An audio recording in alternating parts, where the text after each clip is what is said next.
السلام عليكم ورحمة الله وبركاته. الحمد لله والصلاة والسلام على رسول الله وبعد. মহান মনিবের দরবারে শুকরিয়া আদায় করছি, যিনি আমাদেরকে জুলাই গণ অভ্যুত্থান দিবস 2026 উদযাপনের উপলক্ষে জামিয়া কাসিমিয়ার শিক্ষক নির্ণয়ের জন্য একত্রিত হবার তৌফিক দিয়েছেন। সেজন্য কালিমাতুশ শুকর আদায় করছি, আলহামদুলিল্লাহ।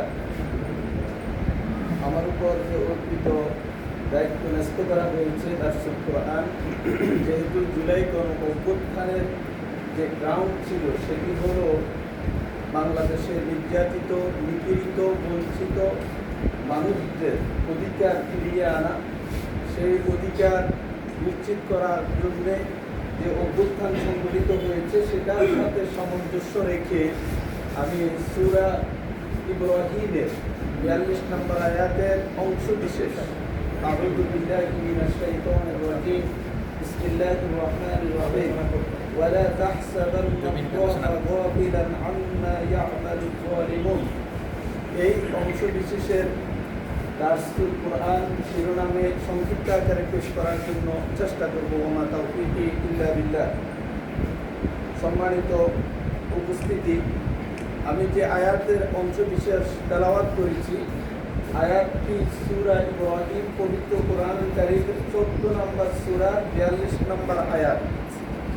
তোমরা যা করে সে বিষয়ে আল্লাহ রাব্বুল আলামিনকে গাফেল মনে করবেন না, তথা জুলুমবাজ বা জালিম হিসেবে যারা আবির্ভূত হয় তাদের ব্যাপারে আল্লাহ সুবহানাহু ওয়া তাআলা অত্র আয়াতে মুহাম্মদ সাল্লাল্লাহু আলাইহি ওয়াসাল্লামের মাধ্যমে আমাদেরকেও জানান দিলেন যে পৃথিবীতে যেখানে যে অবস্থায় জুলুম করে সেই জুলুম সম্পর্কে রব্বুল আলামিন জানেন।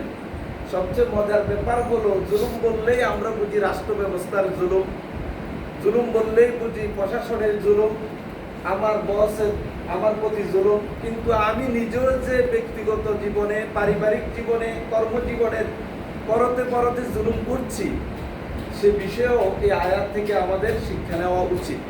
যেহেতু পবিত্র কোরআনুল কারীমের সূরা ইব্রাহিমের এই আয়াত এবং সূরা ইব্রাহিম মক্কায় অবতীর্ণ হয়েছে, মক্কার জীবনে জুলুম সম্পর্কিত যে আয়াতগুলি অবতীর্ণ হয়েছে সেগুলির প্রতিপাদ্য বিষয় ছিল যে জুলুমের পরিণতি কি হবে, জালিমের শাস্তি কি হতে পারে এবং মাজলুমকে সান্ত্বনা দেয়া।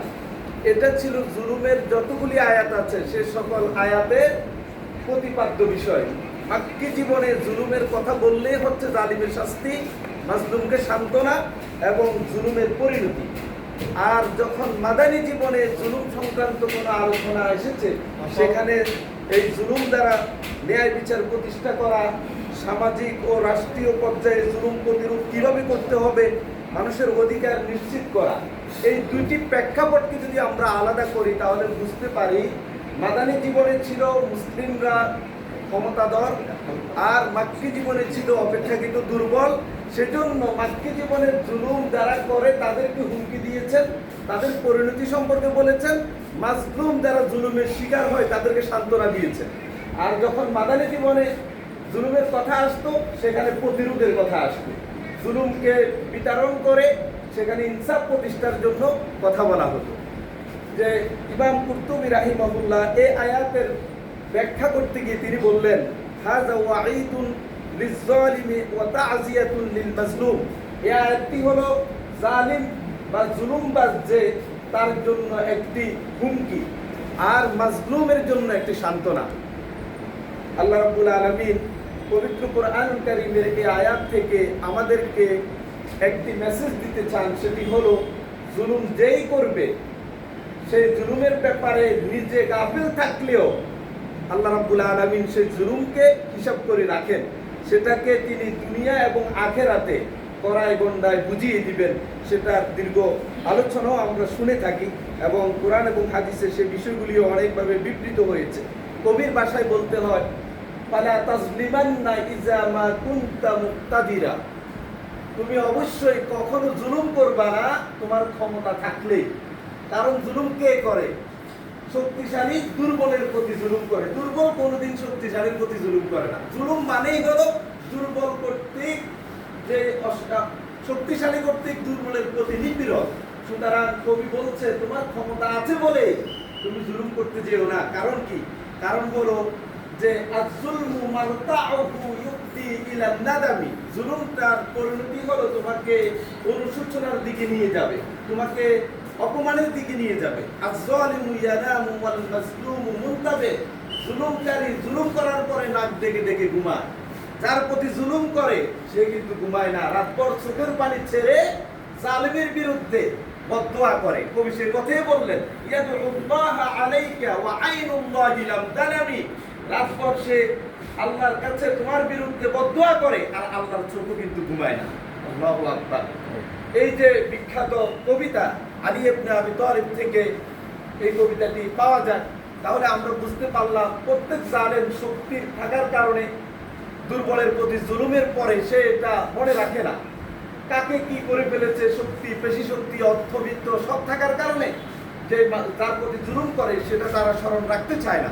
কিন্তু আল্লাহ রাব্বুল আলামিনের কাছে এই মাজলুমের চোখের পানির গুরুত্ব এত বেশি। আমরা জানি হাদিসে এসেছে আবু হুরায়রা রাদিয়াল্লাহু তাআলা আনহু থেকে বর্ণিত দাওয়াতুল মাজলুমে মুস্তাজাবা, কোন জুলুমকারী যার প্রতি জুলুম করে ওই জুলুমের শিকার ব্যক্তি যদি বদদুয়া করে তাহলে সেই দোয়াটা কবুল হয়। আমাদের ভিতরে একটা চিন্তা থাকে যে ওই তো নামাজ পড়ে না, রোজা রাখে না, সুদ খায়, ঘুষ খায়, ওর দোয়া কি আর কবুল হবে? এরকম অনেকের ভিতরে চেতনা থাকে। আমাদের মনে রাখা উচিত আল্লাহর নবী সাল্লাল্লাহু আলাইহি সাল্লামের হাদিসের পরে বলছে ওয়া ইন কানা ফাজিরান ফাফুজুরুহু আলা নাফসি, যদি সে পাপিষ্ট হয় এই পাপটা তার নিজের সাথে নিজের মুআমালাত হবে, কিন্তু পাপ করে বলে সে বদদুয়া দিলে জালেমের উপর আসবে না এটা মনে করার সুযোগ নাই। মাজলুম বদদুয়া দিলে সেটা আল্লাহ রাব্বুল আলামিন কবুল করে নেন। আজকে সকালের আলোচনা অবস্থায় একটা হাদিস উল্লেখ করেছেন, আরো এই প্রসঙ্গে অনেকগুলি হাদিস আছে যে আবু হুরায়রা রাদিয়াল্লাহু তাআলা আনহু থেকে, অন্য আরেকটি বর্ণনা আবু বকর রাদিয়াল্লাহু তাআলা আনহু থেকে বর্ণিত আদাবুল মুফরাদে এসেছে 519 নম্বর হাদিসে যে কুল্লু যুনুবি ইউআখিরুল্লাহু মিনহা মা শাআ ইলা ইয়াউমিল কিয়ামah, কিয়ামত পর্যন্ত আল্লাহ তাআলা তিনি যে পাপের শাস্তিকে বিলম্বিত করতে চান সেটা তিনি করেন, তবে দুইটা অপরাধ আছে সেটা কিয়ামত পর্যন্ত তিনি বিলম্বিত করেন না। ওই ব্যক্তি এই পাপটা করার পরে দুনিয়াতে তাকে শাস্তি দেওয়া হয়। একটা চালবাজি ওয়াল উকুক, একটা হলো জুলুম যে করে তাকে কিন্তু মরার আগেই পাওয়া লাগে শাস্তি।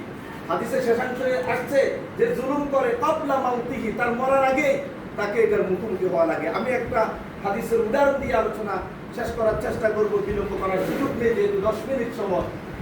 সহিহ বুখারীর হাদিস 3988 নম্বর হাদিসে এসেছে সাঈদ ইবনে যায়েদ রাদিয়াল্লাহু তাআলা আনহু থেকে বর্ণিত, তিনি বলেন যে আমার বিরুদ্ধে উরওয়া বিনতু ওয়াইস নামক একজন মহিলা মারওয়ান ইবনুল হাকাম গভর্নরের কাছে মদিনায় মামলা দিলেন, আমার বিরুদ্ধে অভিযোগ করলেন আমি আল্লাহর নবী সাহাবী। আমার বিরুদ্ধে তার অভিযোগ হলো আমি তার বাড়ির একটা অংশ জবরদখল করে নিয়েছি।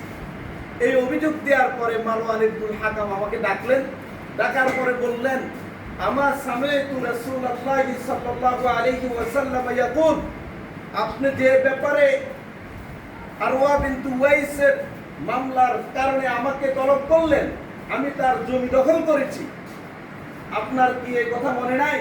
আমি রাসূল থেকে শুনেছি মান আখাযা শিবরাম মিনাল আরদি যুলমান, কোন ব্যক্তি যদি অন্যের কোন জুলুম এক বিঘত অন্যায় করে দখল করে নিয়ে আসে তাহলে কিয়ামতের মাঠে তাকে একবারে 7 জমিন সমান তার গায়ের উপর চাপিয়ে দিবেন। এটা কি আমি জানি না? তাহলে আমি কি এই কাজ করতে পারি? মারওয়ান ইবনুল হাকাম গভর্নর বলল হ্যাঁ আমি এটা জানি, আপনার ব্যাপারে আমার ভালো ধারণা, তারপরে অভিযোগ আসলো কেন আপনার ব্যাপারে? তখন তিনি বললেন যেহেতু অভিযোগ সে দিয়েছে আপনি এই কাজ করতে পারেন বলে আমরা বিশ্বাস করি না, তাকে ক্ষমা করে দেন। তিনি বললেন না না ক্ষমা হবে না, তো সে তো আমাকে অপমান করেছে, আমার প্রতি জুলুম করেছে। তখন সাথে সাথে দুই হাত আকাশের দিকে উঠাই দিলেন, দিয়ে বললেন আল্লাহুম্মা ইন কানাত কাযিবাতান ফাআমি বাসারাহা ওয়াকতুলহা ফি দারিহা, অন্য বর্ণনা আসছে ওয়াজআল কবরাহা ফি দারিহা, আল্লাহ তুমি তাকে অন্ধ বানিয়ে দাও। সাঈদ ইবনে যায়েদ বদদুয়া করে দিলেন সে আমার নামে যে অভিযোগ এনেছে, অভিযোগটা যদি মিথ্যা হয় তুমি তো জানো, তাকে অন্ধ করে দাও আর তার কবরটা তার বাড়ির মধ্যে তৈরি করে দাও, রচনা করে দাও। হাদিসের বর্ণনাকারী বললেন, এই আরওয়া বিনতে উওয়াইস বার্ধক্যে উপনীত হওয়ার পরে সে অন্ধ অবস্থায় রাস্তা দিয়ে যাচ্ছে। লোকজন জিজ্ঞেস করলো, ব্যাপার কি, তোমার তো চোখের পাওয়ার ছিল, রাস্তাঘাট সব দেখতে, আজকে অন্ধ কেন? পাসাবাতনি দাওয়াতু সাঈদ, ওই যে আমি সাঈদের বিরুদ্ধে মামলা করেছিলাম, সেদিন বদদুয়া করেছে, ওই বদদুয়া আমার উপর পড়ছে। আল্লাহু আকবার। সে অন্ধ অবস্থায় যখন তার বাড়ির পাশ দিয়ে হেঁটে যাচ্ছে, রাস্তার পাশে কূপ ছিল, কূপের মধ্যে পড়ে ওখানেই মরছে, দ্বিতীয় বদদুয়াও তার উপর পড়ছে। প্রিয় ভাইয়েরা, তাহলে বুঝলাম জুলুম এর পরিণতি অত্যন্ত ভয়াবহ। পরকালে যেমন তাকে অন্ধকারের দিকে ঠেলে দিবে, জাহান্নামে দিবে, দুনিয়াতে মাজলুমের চোখের পানির কারণে বাঁচার কোনো সুযোগ নাই, আপনার আমার জীবনকে তছনছ করে দিবে। আমার তো মনে হয় যে গুম, বিচার বহির্ভূত হত্যা, এরপরে বাক স্বাধীনতা হরণ, অগণতান্ত্রিকভাবে রাষ্ট্র পরিচালনা, লুটপাট, দুর্নীতির যে 17 বছরের ইতিহাস, যে জুলাই গণ অভ্যুত্থান, সেই জুলুম নিপীড়ন থেকে এ দেশের আপামর মানুষগুলিকে রক্ষা করেছে। শুধু রক্ষাই করেনি, এই যত মানুষের প্রতি জুলুম নিপীড়ন করা হয়েছে তাদের নিজেরা, আত্মীয় স্বজন, পরিবারের চোখের পানি আল্লাহ রাব্বুল আলামিন কবুল করেছেন বলেই এটা প্রতীয়মান হয়। আমরা এই সংক্ষিপ্ত আলোচনা থেকে বলতে চাই, দুনিয়া এবং আখিরাতে শাস্তির মোকাবেলা করার সাধ্য আমাদের নাই, যেহেতু এটাকে হিসাব করে রাখেন আল্লাহ সুবহানাহু ওয়া তাআলা। আমরা প্রত্যেকে আমাদের ব্যক্তি জীবন, পারিবারিক জীবন, কত মানুষ স্ত্রীর প্রতি অধিকার ঠিকভাবে আদায় করে না, সন্তান পিতামাতার অধিকার আদায় করে না, যে যেখানে আছি আমরা, যাতে আমার দ্বারা কোনো জুলুম সংঘটিত না হয়। আর যদি জুলুম করে ফেলি তাহলে এর পরিণতি ভোগ করার জন্য আমাদের যে সতর্ক থাকা উচিত। আল্লাহ রাব্বুল আলামিন আমাদেরকে জুলুমের মতো ভয়াবহ এই অন্যায় এবং অপরাধ থেকে দূরে থাকার তৌফিক দান করুন। এবং যদি আমাদের দ্বারা এই ধরনের কোনো জুলুম নামক অপরাধ হয়ে যায়, আমরা আল্লাহর কাছে তওবা করব, যার প্রতি জুলুম করেছি তার কাছে গিয়ে ক্ষমা চাইব, তার থেকে আমরা মার্জনা নেওয়ার চেষ্টা করব। আল্লাহ সুবহানাহু ওয়া তাআলা আমাদেরকে তৌফিক দান করুন। এবং জুলাই গণ অভ্যুত্থান এই দিবসের যে প্রতিপাদ্য বিষয়, জুলুম, নিপীড়ন, বঞ্চনা থেকে এই জাতিকে মুক্তি দিয়ে বাক স্বাধীনতা ফিরিয়ে দিয়েছে, যাদের উপলক্ষে আয়োজনটুকু হয়েছে, আল্লাহ তাআলা তাদের মধ্য থেকে যারা মৃত্যুবরণ করেছে তাদের মৃত্যুকে শাহাদাতের মৃত্যু হিসেবে কবুল করুন, আমিন। এবং যারা বেঁচে আছে তাদেরকে অপরন্ত প্রতিদান আল্লাহ সুবহানাহু ওয়া তাআলা দান করুন। ওয়া মা তাওফীকি ইল্লা বিল্লাহ। সুবহানাকাল্লাহুম্মা ওয়া বিহামদিকা আশহাদু আল্লা ইলাহা ইল্লা আনতা আস্তাগফিরুকা ওয়া আতুবু ইলাইক।